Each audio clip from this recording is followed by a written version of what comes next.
Hello and welcome to the Goldenrod Podcast. I'm Ben. As always, I'm joined by fellow Pokemon enthusiast Conor to bring you some of the latest and greatest Pokemon news and a few laughs along the way. This week, we're discussing rumours of a new Pokemon live action series coming to Netflix. Hopefully, fingers crossed.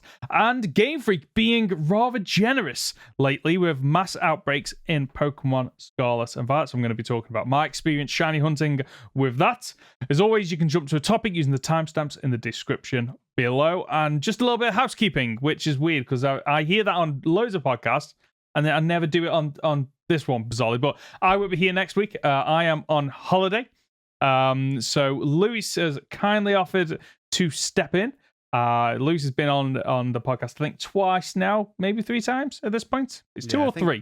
Something like that. So it's going to be weird next week because obviously I don't normally listen back to this. We record it and then I don't typically listen back.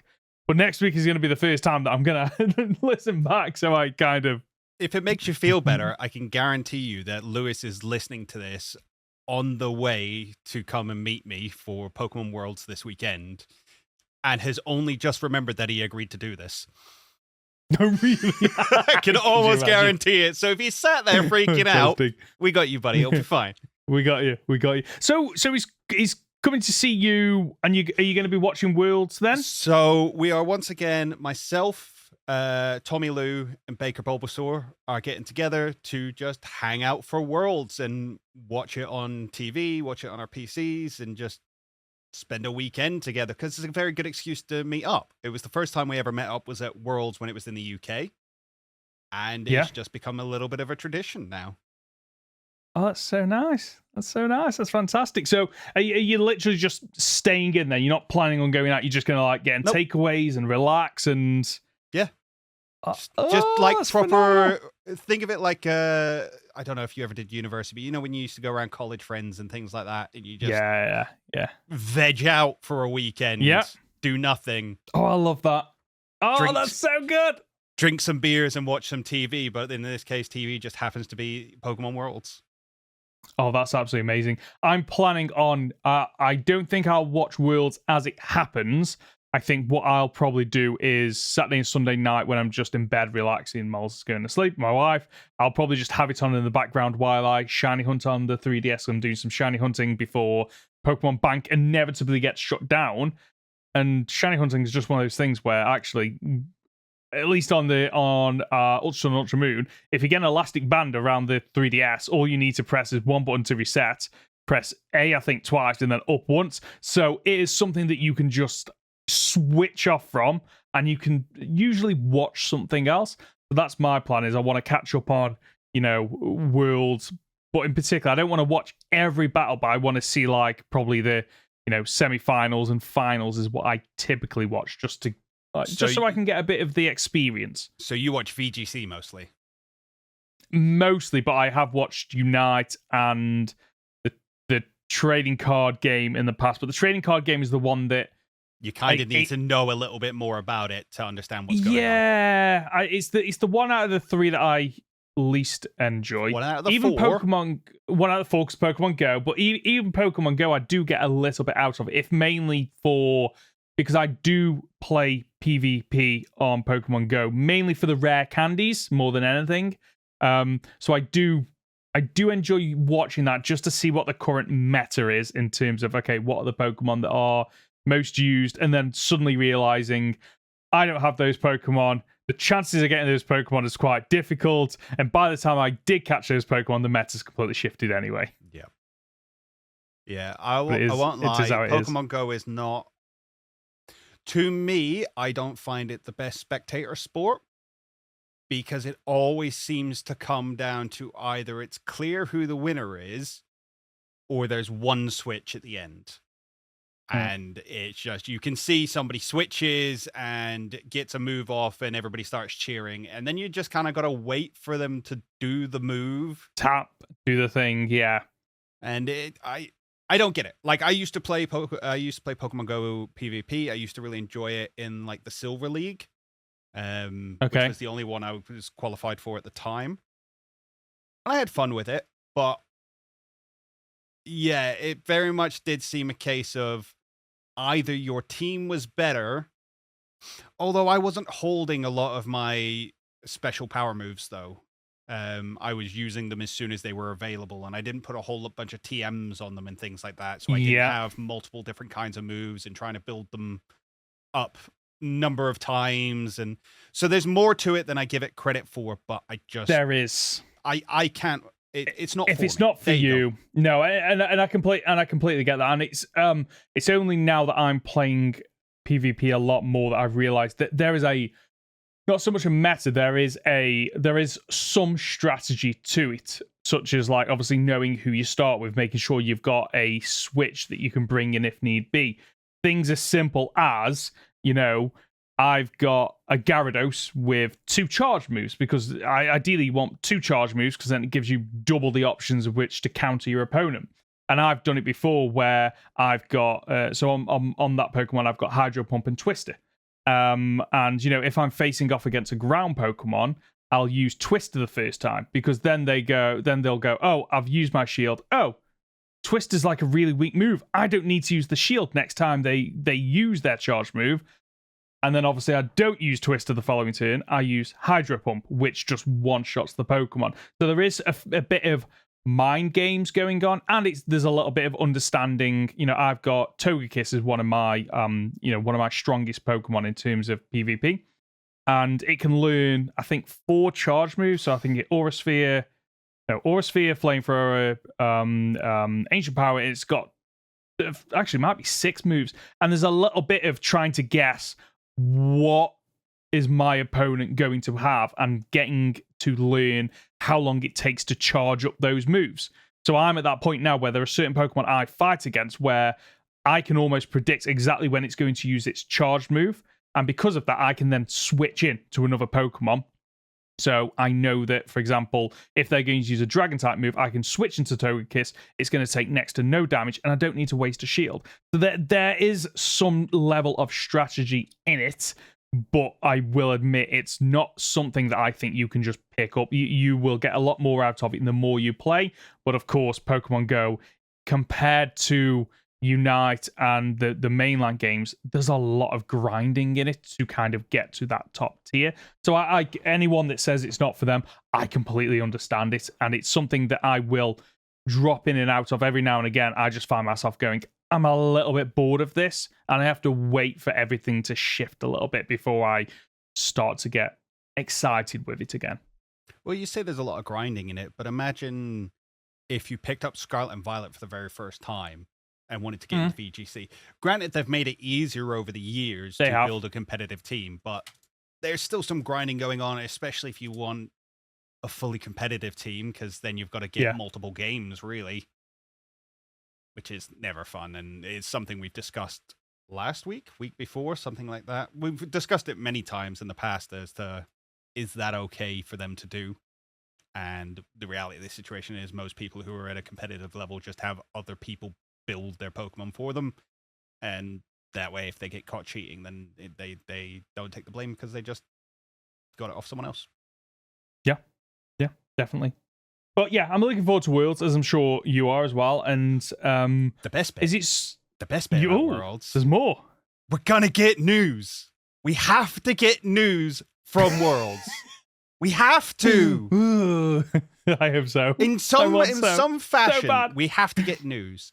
Now, on the back of that, I did see some speculation come out recently about the idea that we weren't actually going to get Legend Z2A until the end of 2025. And they were basing that off the Japanese card release forecast, basically saying that there's nothing highlighted as it would fit in with coinciding with the release of Legend Z2A between now and the end of next year. Oof. It seems to be we're rounding off the Scarlet and Violet DLC now, because we're just getting the what's the Mochimaru dude, Petrunt. Petrunt, yes. There you go. We're just getting the Petrunt set now, at least over in the US and the UK and Europe and things like that. And I think then they're supposed to go back and do a bunch of classics. That's their plan, is they're revisiting a bunch of classics. So nothing suggests Kalos, nothing suggests Mega Evolution, nothing suggests Zygarde. Maybe they'll announce Mega Evolution coming back at the end of next year. That seems like a long way off to announce that. It does seem a long way off, but I think we're in a really unique situation because we've spoken about before, and I've heard other people say that, okay, the Pokemon games have to come out yearly because everything else follows that. But Pokemon has such a back catalogue of content that if they took an extra year to develop a game, we got brand new game in, over a longer period of time than normal, they have enough stuff to go, okay, well, the anime, we can just have more filler episodes following, it doesn't even really follow the games anymore. The Pokemon cards, you've just brought up a really good point that they can just go, let's just do a Kanto set, or, earlier generations. People buy that up for nostalgia purposes. Mm-hmm. I mean, Evolving Skies went to the moon just because it was evolutions. Exactly. Like Game Freak could theoretically just go, yeah, no new game in 2024, and you'll get a new game at the end of 2025. And as frustrating as that is, because I am itching to play a new Pokemon game, at the same time, I have been very vocal in the past about I want them to have more time to develop these games. Yeah, we really can't complain when it's exactly what we've been asking for. No, and you know what? If they take an extra year to develop this, I'm really interested to see what that means. Like what state the game is in at launch, what improvements over Legends Arceus and Scarlet and Violet it has, what new features it has. There's a lot to speculate on, but of course, until we get that news, there's not a lot to really talk about, and it is just rumors and speculation at this point. Yeah. On a similar note, sorry, I'm kind of leading this conversation. I don't usually do this. I'm clearly prepping for next week where I've got a host. So. That's what it is. Yes. We have had not necessarily a question, but a comment from Thrive5462, who asked, has there ever been a Pokemon Presents or Direct that showed a game that was released on the future console? So this is in relation to us suggesting that Pokemon Z2A could be a launch title for the Super Switch, which if it, is now scheduled for the end of next year at the earliest, we really need to see that Super Switch soon. I think the longer they leave it, the more powerful the other handhelds they're trying to compete against are going to get. Yeah. Now, don't get me wrong. Obviously, Nintendo doesn't have to compete on specs. It never has. But it kind of is a little bit, and let's not pretend that half the reason they're now cracking down so hard on emulators and ROMs and things like that is because you now have stuff like the Steam Deck and the Asus, whatever it's called, that are Switch-like systems. They are portable gaming systems that have a similar build and a better specs, so they just run the games better.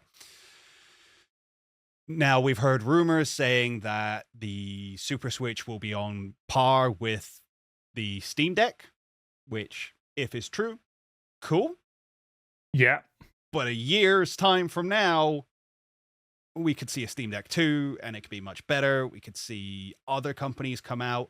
I think the biggest worry they've got is the Chinese manufacturers jumping on board and releasing something for like half the price that everybody else is doing. I don't know how realistic that is, but these things do happen. So yeah, I think the Super Switch needs to come out soon-ish, at least within the next year.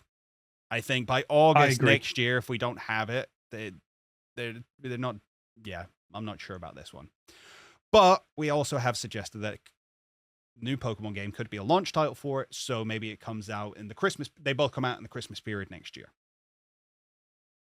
On the question of has Pokemon ever showed a game at a Presents that was released on a future console? No. And the main reason for that is because Pokemon have always been so delayed at adopting the new hardware. We've said before that, it was one of the Red and Blue was one of the last games to ever come out on the Game Boy. They stuck around on the DS really late. They stuck around on the 3DS really late. It took them forever to come onto the Switch. Yes, we've had a lot of Switch titles now, but the Switch has been around forever at this point. It really does feel that way. So the question that we put to ourselves was, okay, it's never happened at a Presents, but Presents only started in 2011, 2013. Has there ever been a Pokemon launch title? And there has been one. And it was Pokemon Dash for the DS, which was basically Nintendo saying, we want a Pokemon title for the DS on launch that takes advantage of the hardware. And they went, okay, how about just mashing a stylus across a screen and Pokemon will run? But, interestingly enough, was the very first game to ever have a Gen 4 Pokemon in it. Oh, was it? Yep, it was the first game to feature Munchlax. Oh, wow, didn't know that. Which isn't necessarily a new reveal, because Munchlax was heavily shown within the... I keep thinking it's Oras. It's not Oras. What's Hoenn? The Hoenn saga heavily featured Munchlax because May's little brother Max had a Munchlax. Is this a bit like Togepi? How Togepi people associate with Gen 1 because it was in the anime. Okay. Yeah. But there you go. So no, it didn't show up in a Presents because it predated a Presents. The first Presents technically, I think, showed off Black and White or Black and White 2, one of those. So no, unfortunately not. But that's not to say that they haven't done this time. No. And there's a point there that you made about Game Freak are typically late adopters of new consoles. Mm-hmm. So that could potentially lend itself to maybe Pokemon Legends ZA is one of the last Switch games that ever gets developed, and maybe it isn't a launch title, maybe it's not coming to the Super Switch.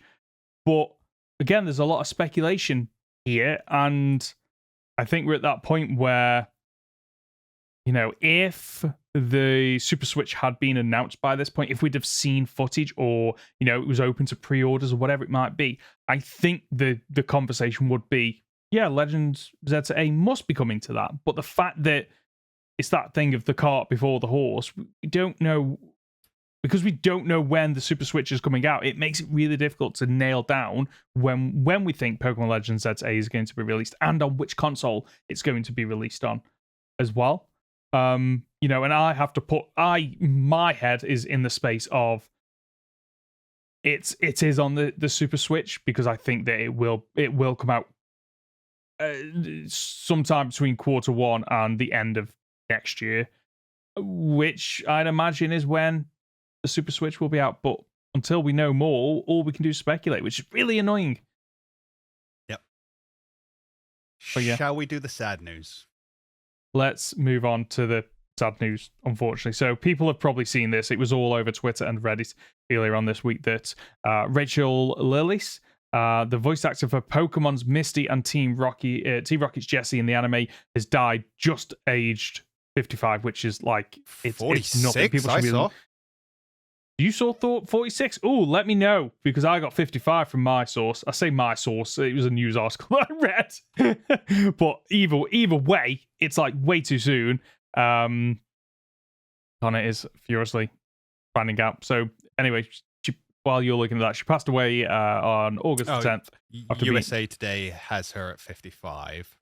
55, okay. But the Hollywood Reporter has her at 46. Oh, interesting. So I looked at neither of those, and the one I had was 55. I'm going to assume. I mean, I did look at her IMDb briefly just to see what else she was Guardian in. says 55. Independent says 46. Wait, what? We're very sorry. Okay. I don't know the answer to this question.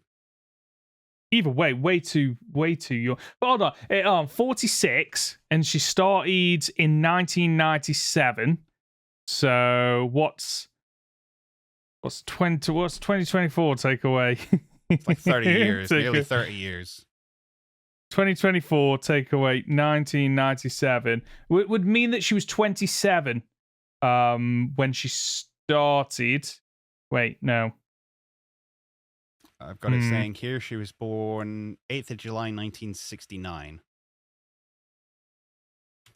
This really isn't the important part of this. No, this isn't the but I'm down this rabbit hole now of where I want to know, when was she born? 1969. So that says she's 55. 55. Okay. Let's go with 55. According to her Wikipedia page. Okay.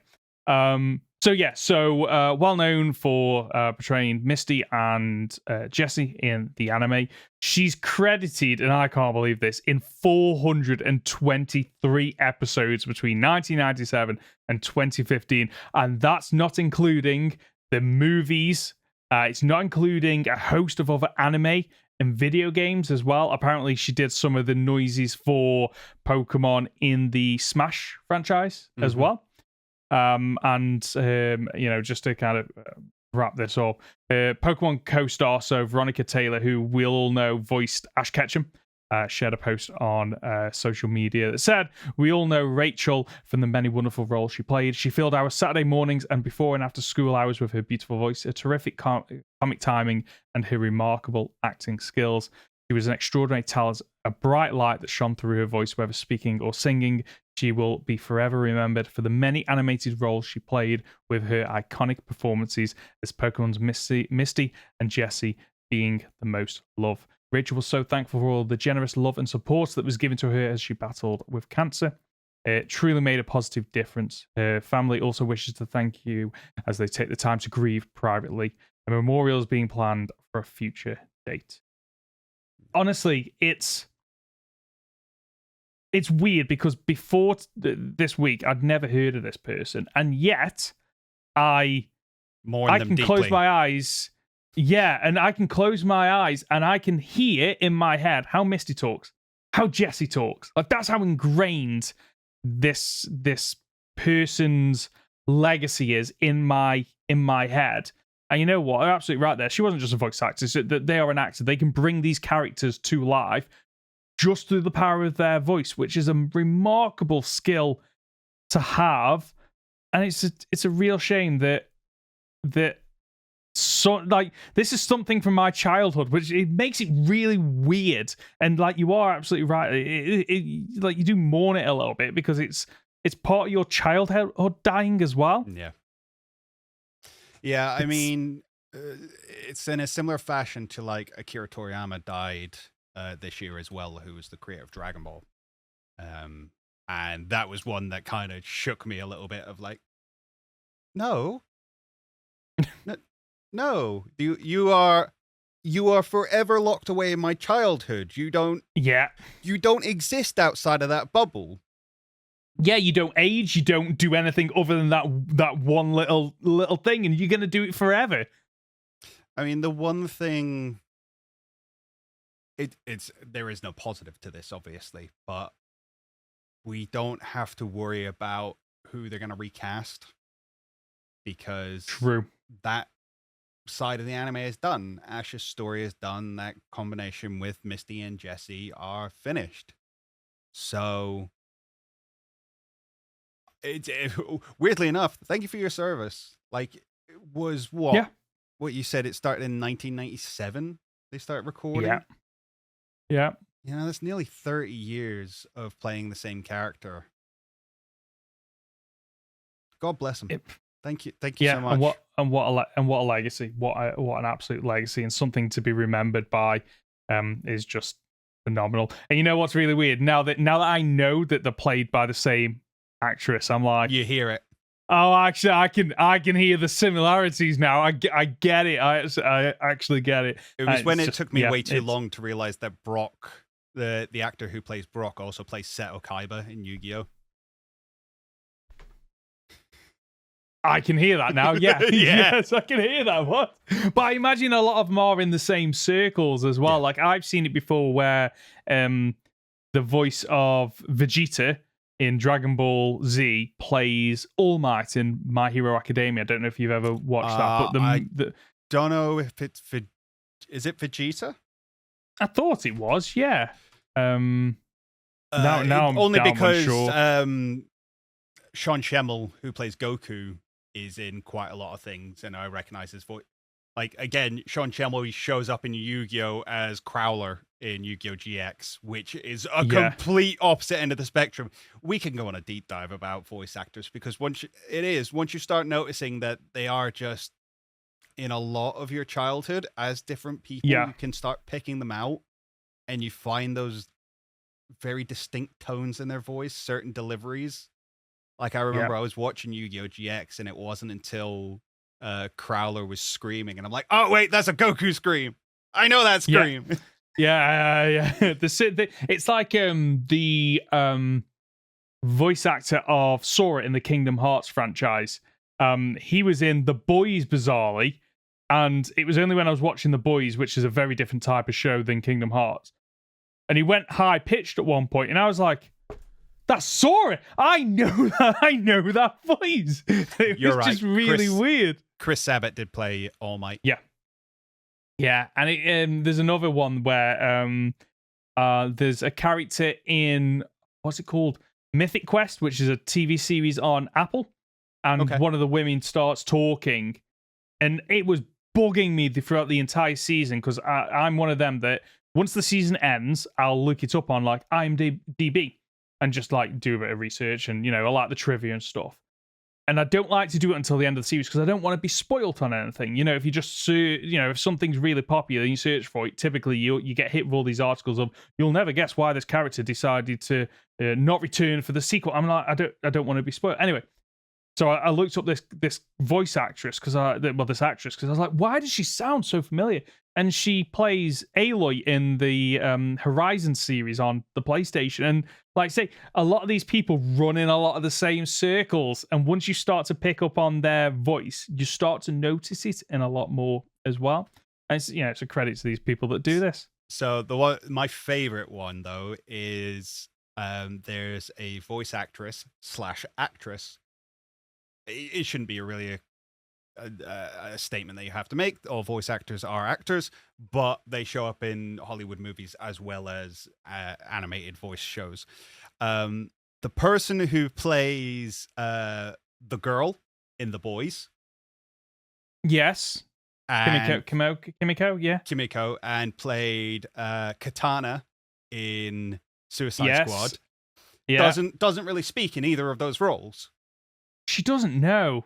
And that's because if you ever heard any of her voice acting roles, completely she plays like one of the princesses in the new She-Ra, which she's very high pitched and very young teenage girl sounding. She plays a character in Kipo, which I found it very entertaining when I realized this, and I'm like, oh, okay, your voice clearly does not sound like your acting roles.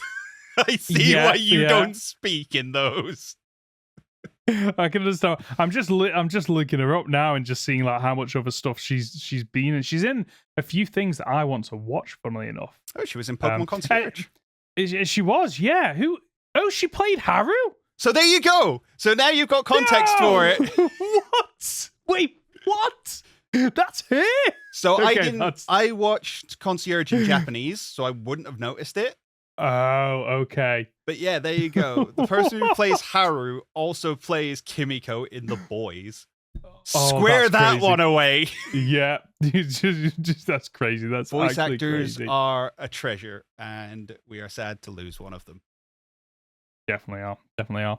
I want to quickly talk about my Pokemon shiny hunting at the moment. Yes, because please. Scarlet and Violet, we've spoken about Scarlet and Violet and, what else they can add to the game. Because obviously they've had all the DLC. We've kind of wrapped up the story. So what is left to keep people coming back? The raids are something that they have been putting on events, and we've covered them briefly in the past, but we haven't really gone into lots of detail on all the different raids that they got, because I think it just doesn't really interest either of us, because we've criticized the raid system in Scarlet and Violet for being a little bit of a broken mess, unfortunately. However, the last couple of weeks and the remainder of August, they have had a load of mass outbreaks on. Every few weeks they reset. And I've mentioned before I want to complete a shiny living deck. So it's been a great opportunity to catch. I've got Riolu now, Lucario, Comfey, Wattrel, Killer Wattrel, all the Dondozo, not the Dondozos, all the Tassagiris, all the variations of Pichu, Pikachu, Alolan, Raichu, Mimikyu, and then I got all those shinies really quickly as well, which is phenomenal because it doesn't take a long time to catch them because you can just do the mass outbreaks and you can even use sandwiches to boost those odds even faster. I mean, the odds are that good that I've had it before where I've gone to a mass outbreak and I've knocked out 5 Pokemon and I've already got shiny. I was like, oh, okay. Like this is really weird. But anyway, we've upcoming from Friday the 23rd of August to Sunday the 1st of September, you will get the opportunity to take part in mass outbreaks for Bagon, Larvitar, Baldum, and Goomy. So there's an extra 4 evolution lines for pseudo Pokemon that you can take part in, which is phenomenal. That's kind of cool. So it is really cool. I can't wait for you to get some silver Baldums because I've got it in Pokemon Go, but I've never transferred it over because I've only got the one.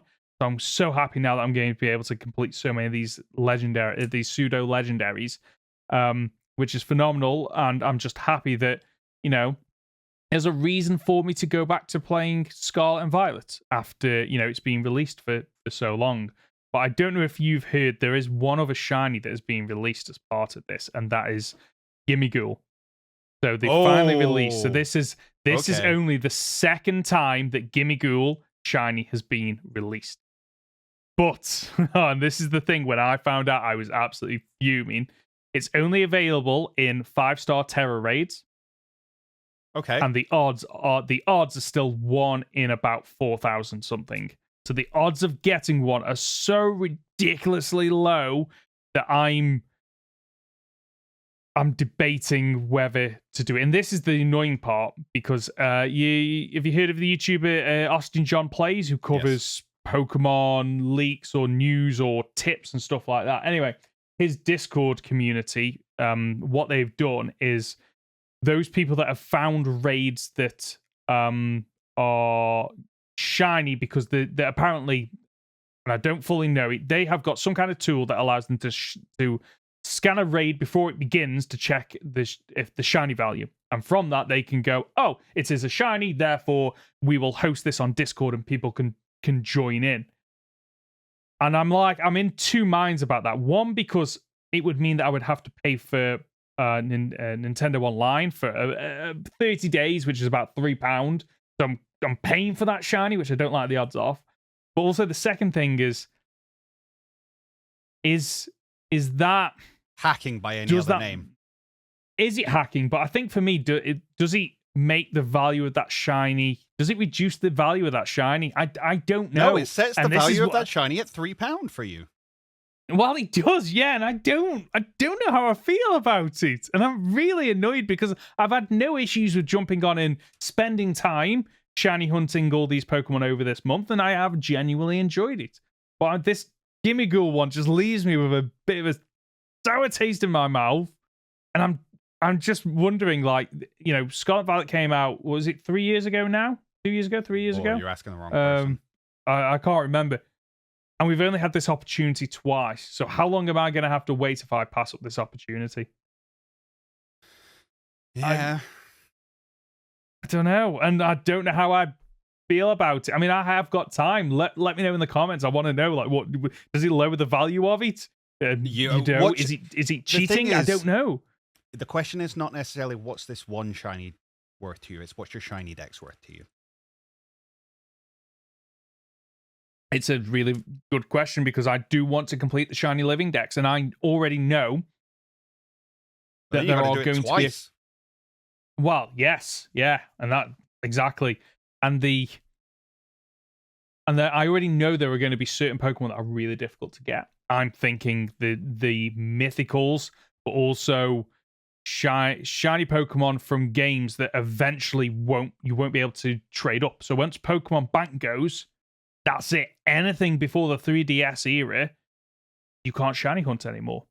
Yeah, and there's still a bunch of Pokemon that aren't in home at all.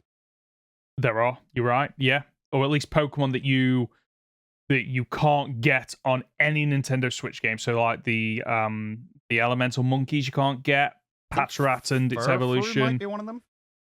Furfru, yeah. So that's available in Pokemon Go, which is a whole other thing. So there's a lot of, you know, questions about, you know, shiny living decks, and just how the longer it goes on, some Pokemon will be easier to get, but others will be far more difficult to get, or maybe impossible. It's going to be really interesting. So actually, you know what? I'm thinking about that. Maybe I do go for this, the Gimme Ghoul. Maybe I go for it and get it. It's unfortunately one of those things of, as we said last week, as I titled the podcast, you know, they're holding shinies hostage. You if you want them, you gotta play their game. Yeah, you've got to cough up in some way, and it's either time or money, basically. Yeah. It's one or the other, or both. or both. And I guess, like, for me, thinking about it, I could legitimately shiny hunt for that Gimme Ghoul, but there's a chance I never get it. How long are they doing the raid for?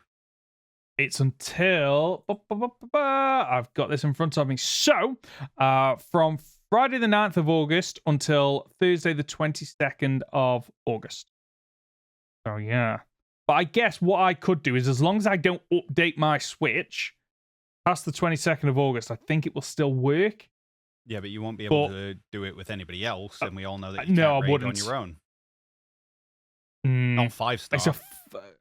I don't know. I know. Well, 6-star you definitely can. I've had issues with 5-star in the past. But I've done 5-star before, because I'm at that point where I've got none of my Pokemon have ever been level 100.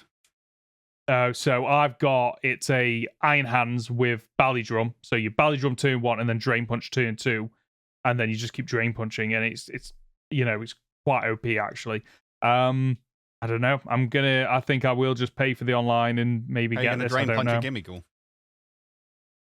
What's its Terra type? I think it's Terra. That's it. Yeah, what's its Terra type?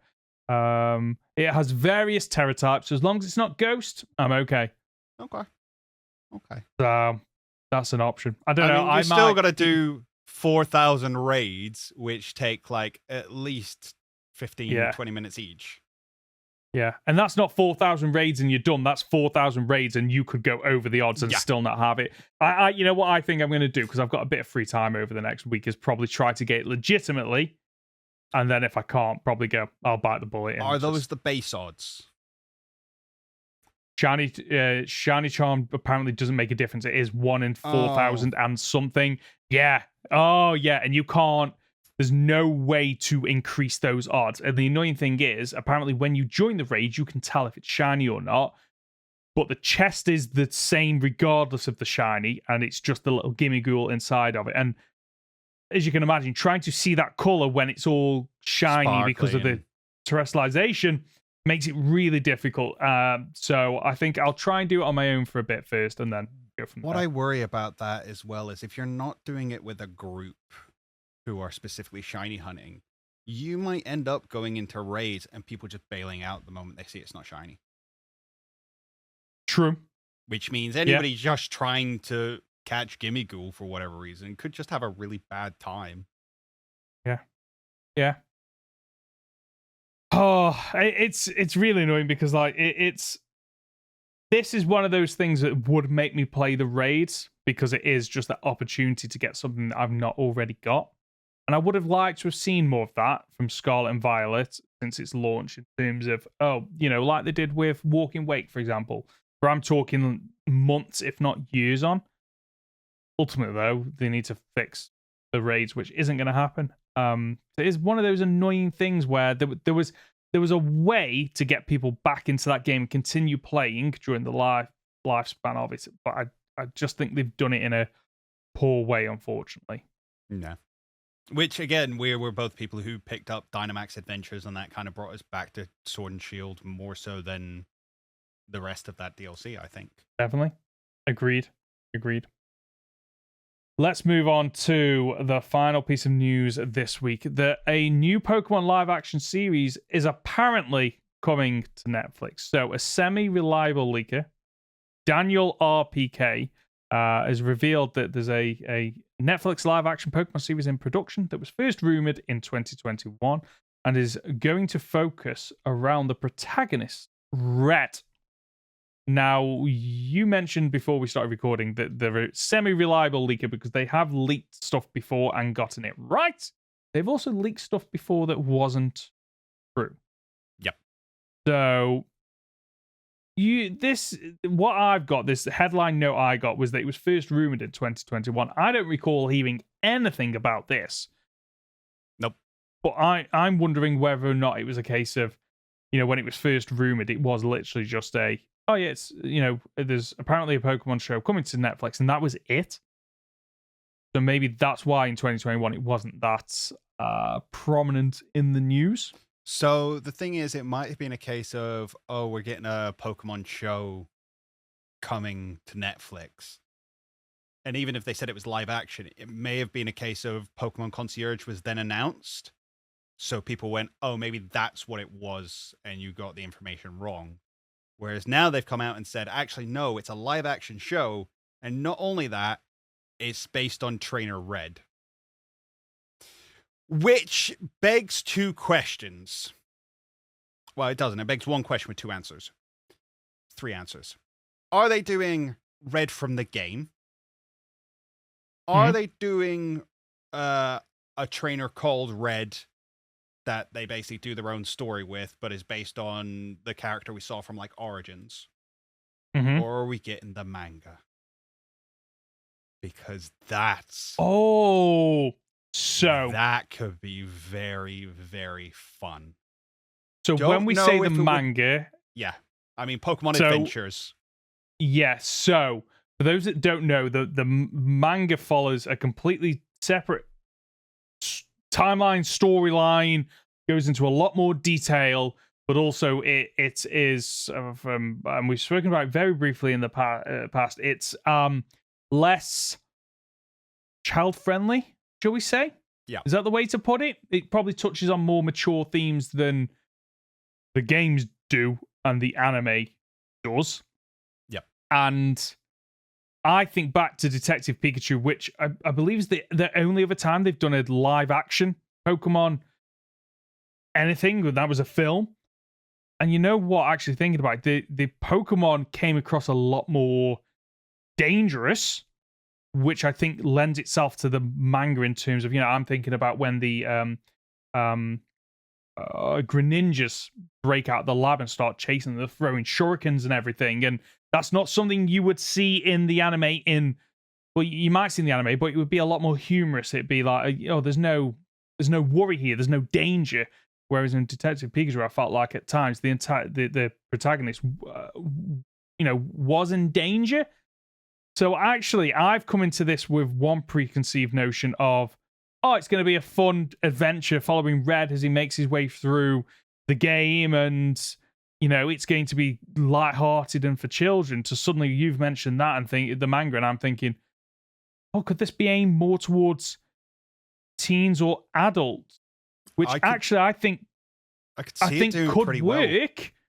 And the reason I could see that working really well is because straight away you capture people who are nostalgic about Pokemon, people who maybe haven't touched the game since they were a kid, and then suddenly, this is Pokemon but for grown-ups. And then word of mouth and reviews come out, and then more people jump on it. And suddenly, I can see the headlines of forget the Pikachu, forget the Pokemon you knew as a child. This is Pokemon for adults, or something along the lines of that. And of course, I can see that working. Most people will have heard of the Pokemon manga and go, it's really dark. An Arbok got cut in half. And that does happen. That is a thing that happens. I think it's when they're in Lavender Tower, I believe. And it's green or blue, depending on which version of it you read. Their Charmeleon cuts the Arbok in half. It's really interesting because Red starts with a Poliwhirl. Yes. Then picks up a Bulbasaur, then finds a Pikachu. And still the Pikachu becomes his ace, but yeah, he started with the Poliwhirl. It's a very good story outside of the darkness. I think it expands on the world a lot more, and even brings a lot of game mechanics into it. So there's a really cool bit where Team Rocket are not only after, money and power, they're actually trying to gather up the gym badges, because the gym badges in Gen 1 gave you the badge boost. And they turned that into no, that's a physical thing. If you have badges, your Pokemon are stronger. That's how this works. And they had gym leaders working for Team Rocket who were undercover. Yes. So Lieutenant Surge, Sabrina, and there's another one. I think, Giovanni, obviously. I think there's another one, but I can't. Was Blaine. Koga one of them? Blaine. Koga's another one. Blaine was a member of Team Rocket. In the manga universe, he helped build Mewtwo. Yes. And put his DNA into Mewtwo. So him and Mewtwo have this kind of psychic link, and his arm dissolves every time Mewtwo is near, and he will eventually die because his DNA is corrupted because he took some of Mewtwo's DNA to him, and vice versa. Also, Mewtwo fights with a giant spoon. Team Rocket. Okay. Team Rocket were investigating this Eevee. I can't remember if the Eevee could change its transformation, could change what evolution it was. I seem to have a vague memory of that. Don't quote me on that one. But Team Rocket's eventual plan was they got hold of Zapdos, Articuno, and Moltres and combined them into one Chimera-type bird with 3 heads. And it's just insane. The manga is insane, and I highly recommend it to anyone. Go read it. I read all through the initial Red saga. I read up to where Yellow takes over. So Yellow is a different character to Red. They're much younger. They've got a fishing rod and a big straw hat and stuff. And Red goes missing. And it took me a little while to go, I'm not sure I like this new character compared to the one I was just following. But every single generation, they completely swap out the characters. So Gold and Silver are completely different.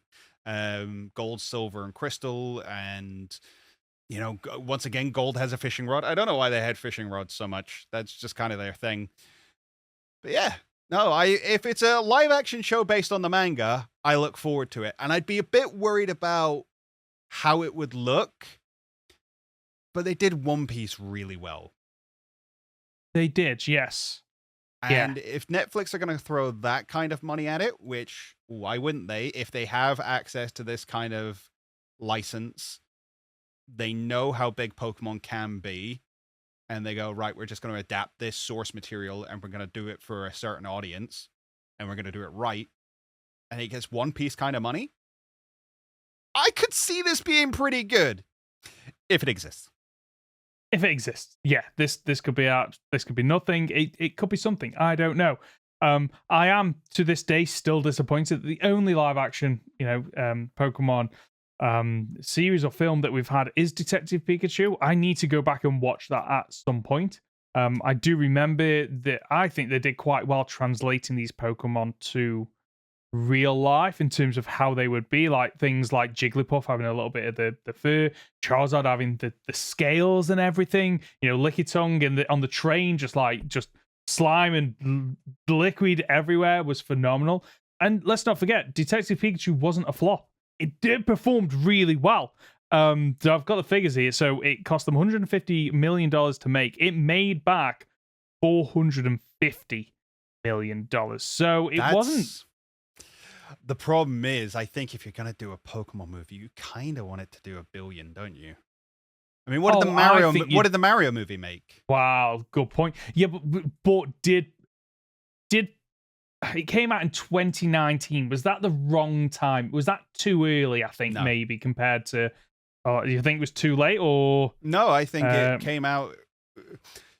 Considering that they were banking on Ryan Reynolds, which I still think's a mistake. I did not like Ryan Reynolds as Detective Pikachu. I've gone on record saying I have mixed views on this film. If you enjoy it, I never want to take that away from you. Love what you love. For me, I didn't like Ryan Reynolds in it. The girl in it is acting in a completely different film to everyone else, and I hate the ending. The ending where the guy controls Mewtwo. Sorry, spoilers. The skip ahead back a couple of minutes. The guy controls Mewtwo, and they try to release the R into the atmosphere, and that's it. Overtake everyone. And Pikachu jumps off a building, and then somehow our main character gets to the bottom of it by the stairs before Pikachu falls. Yeah, I think it really. I think okay. So you're right. Like right about a few things. The Mario movie cost 100 million and made 1.3 billion. Back. Yeah, that's the kind of money you would hope a live action Pokemon movie makes. Yes, but I think the mistake they made was, let's do Detective Pikachu when everyone knows who Pikachu is, but I think Pokemon would have had a better pull. And I think that, they banked on, I think one of the things that they went wrong on this is, let's cast Ryan Reynolds as Pikachu, and it wasn't aimed at children like the new Super Mario Bros. Was. It was I remember the marketing around it, and it seemed to be aimed more at Deadpool teenagers fans. And up. Yeah, like and I think that's where they went wrong. And I think a Pokemon live action, either movie or series in this case, I think that could potentially pull more people in if they got the marketing right and the premise of the show. So and I think that's going to be critical here. On that thought, though, we know that, putting an age rating on anything realistically cuts down the amount of audience who can watch it, and therefore the money it can make. I mean, Netflix is a weird one. Netflix never tell us how much money something makes, and their numbers are all fudged anyway, and if you believe anything they say, then you're a fool. But that being said, are they going to release a mature Pokemon show when releasing one that's universally palatable is more financially viable?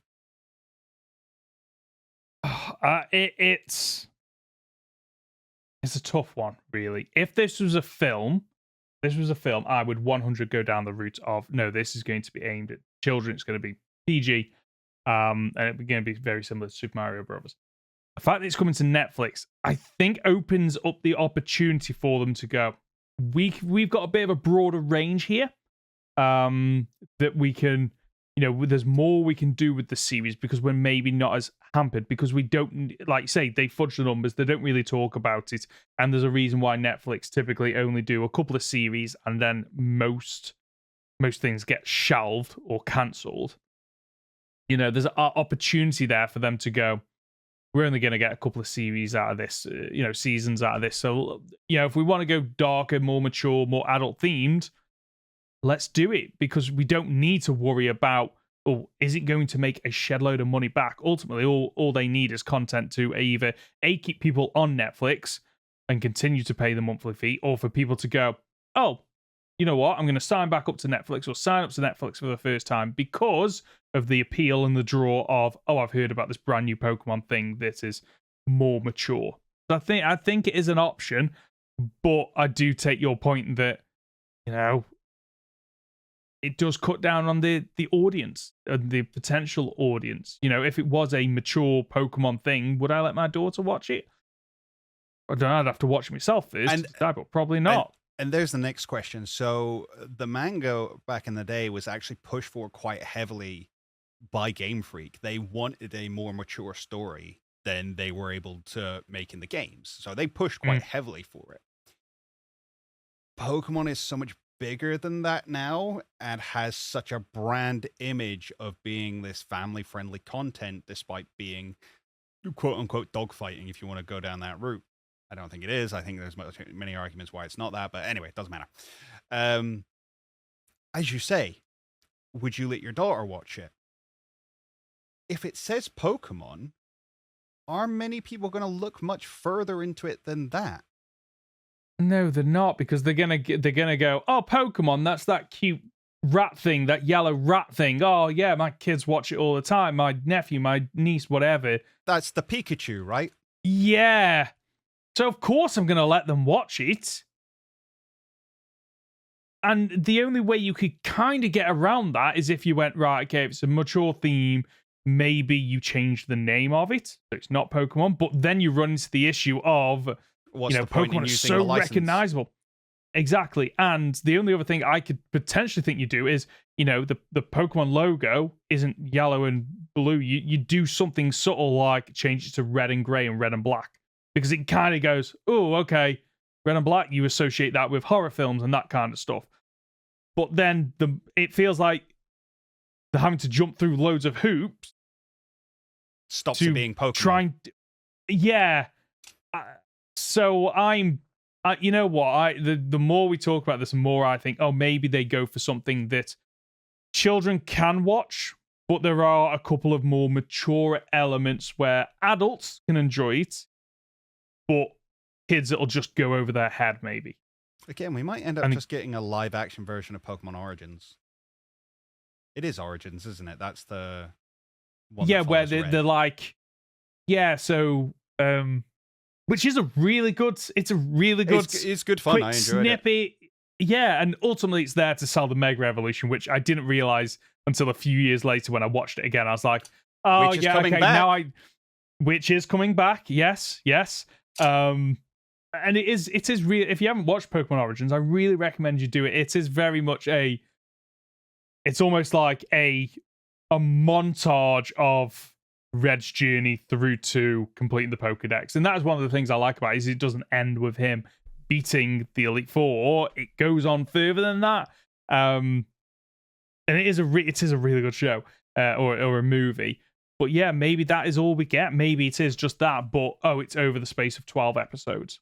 Which would work quite nicely in terms of, my one criticism of Origins is it went by very fast. Yes. And it kind of skips over some of the parts of the game where I'm thinking, I would have liked to have seen a bit more of that. It's almost like, I'm Red, I'm going on my journey, learn the basics. Oh, beat Brock. Oh, by the way, I'm now in Saffron City. Like, wait, what? We've just skipped 4 gyms. What's going on here? So I would like to see, fleshed out a little bit more. So maybe you're right. Maybe that's what we're getting here. To be confirmed, whether this thing even exists or not. We might be speculating about a completely fictional show. Maybe. I tell you what, though, Pokemon Company, we are starved for content. Give us content. We want it. Hopefully this weekend. If we don't have any, I don't know what I'll do. Fingers crossed. That's the show for this week. If you've gotten this far, you're just a top dollar, aren't you? Before you go, we'd really appreciate if you could leave a review on the podcast platform of your choice. If you're watching on YouTube, then please leave a like and subscribe if you're not already subscribed, as it really helps out the podcast. If you've got a comment or question, you can reach us by leaving a comment on our podcast on YouTube, by emailing goldenrodpod@gmail.com, by leaving it on our Discord channel, or by using the hashtag goldenrodpod on Twitter. Conor, where can we find you? You can find me on my YouTube channel at Captain Fidget. I'm Ben. You can find me as Professor Hoenn Gaming on YouTube and Professor Hoenn on Twitter. We'll be back next Friday for another week of Pokemon podcast content. See ya!